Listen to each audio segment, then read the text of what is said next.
Assalamualaikum warahmatullahi wabarakatuh. Bismillah, alhamdulillah, wassalatu wassalamu ala rasulillah, la hawla wa la quwata illa billahil aliyil azim, amma ba'du. Para bapak ibu guru, para pemirsa, dan seluruh siswa siswi dimanapun Anda berada, alhamdulillahirrabbilalamin, puji syukur kehadirat Allah subhanahu wa ta'ala. Pada hari ini kita masih bisa melaksanakan kegiatan rutin puasa kita, yaitu puasa yang ke-18. Semoga apa yang telah kita amalkan dalam kegiatan puasa ini betul-betul dinilai sebagai ibadah dan memberikan kemanfaatan untuk kita, baik kemanfaatan di dunia secara agama maupun di akhirat. Amin amin ya rabbal alamin.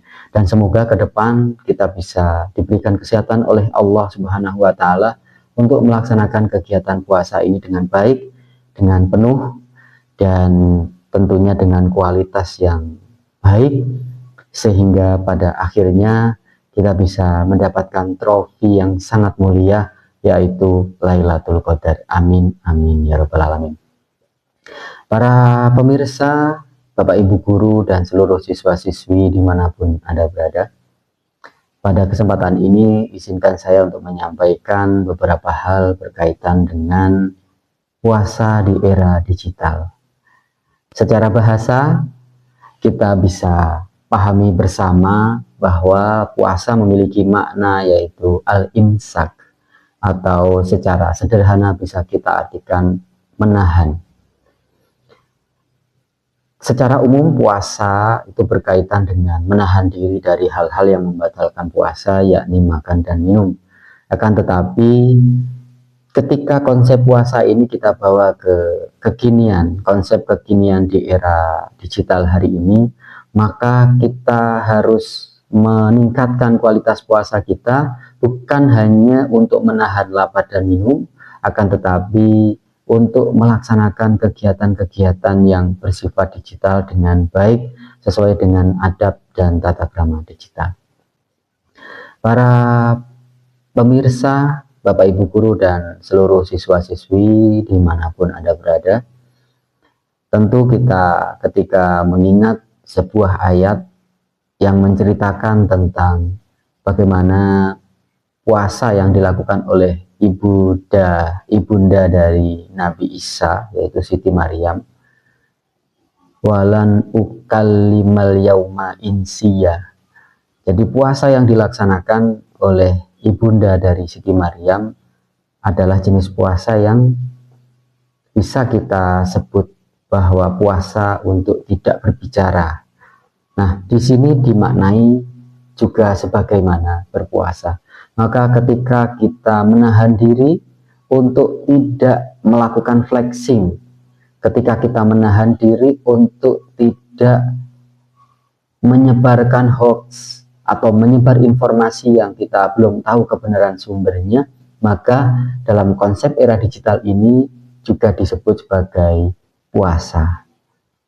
Para pemirsa dimanapun Anda berada, untuk meningkatkan kualitas ibadah kita di era digital ini, maka beberapa yang perlu kita pahami bersama bahwa teknologi itu sebenarnya memiliki sifat yang netral.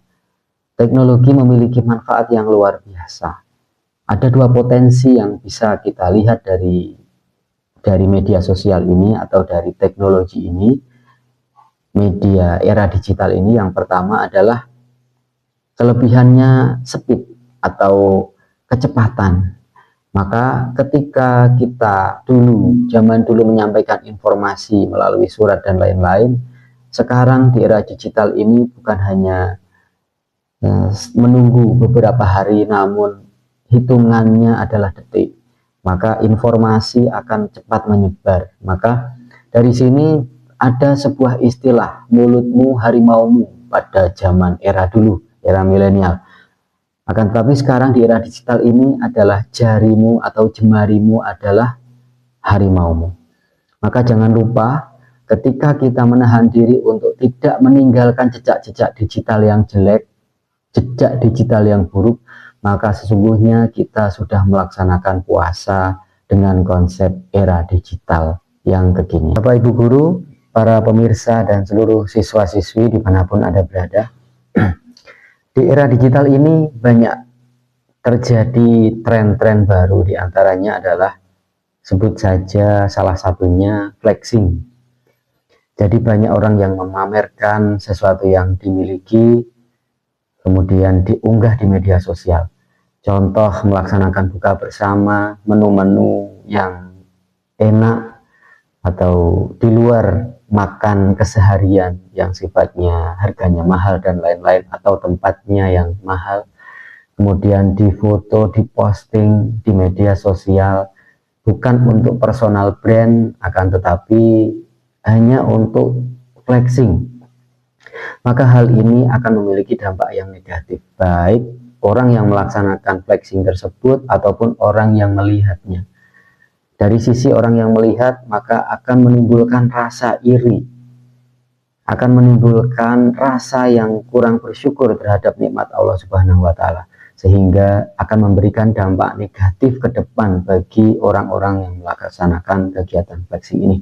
Maka melalui kegiatan Ramadan ini, di era digital ini sebaiknya kita melaksanakan puasa, salah satunya dengan era puasa digital, yaitu tidak mengikuti tren flexing dan kegiatan-kegiatan negatif lainnya di media sosial. Untuk memaknai puasa Ramadan di era digital, berikutnya adalah kita perlu melaksanakan kegiatan detox digital. Karena kebanyakan orang hari ini lupa waktu ketika sudah memegang gadget. Kalau zaman dulu, ketika era milenial dulu, masih belum ada internet, HP pun masih HP yang masih belum Android, sehingga yang ada hanya SMS telepon, itu tidak begitu mengganggu eksistensi ibadah. Namun sekarang ketika kita pulang dari kegiatan di masjid, misalkan sholat taraweh, kita pulang di rumah, mungkin yang akan dipegang pertama adalah gadget. Sehingga waktu yang harusnya digunakan untuk mungkin tadarus, mempersiapkan kegiatan untuk puasa besok, terkendala dengan HP karena kita tidak bisa memanage waktu dengan baik. Maka untuk meningkatkan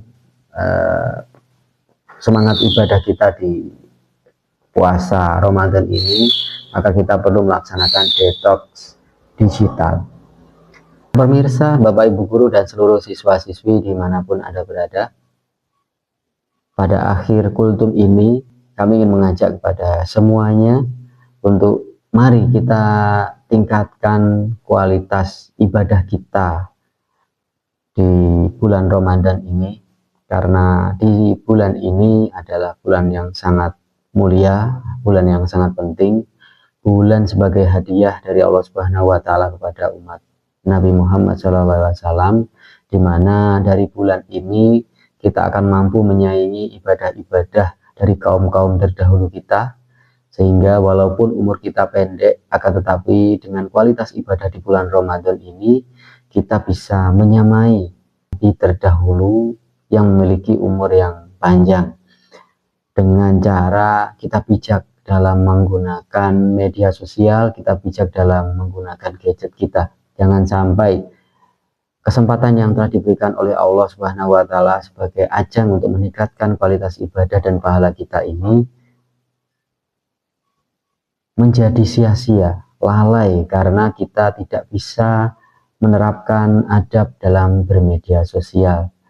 Kita tidak bisa memanage, kita tidak bisa melakukan detox digital. Mungkin itu yang bisa saya sampaikan mulai awal hingga akhir. Banyak kekurangan, kekhilafan, mohon maaf. Akhirnya saya sampaikan, Assalamualaikum warahmatullahi wabarakatuh.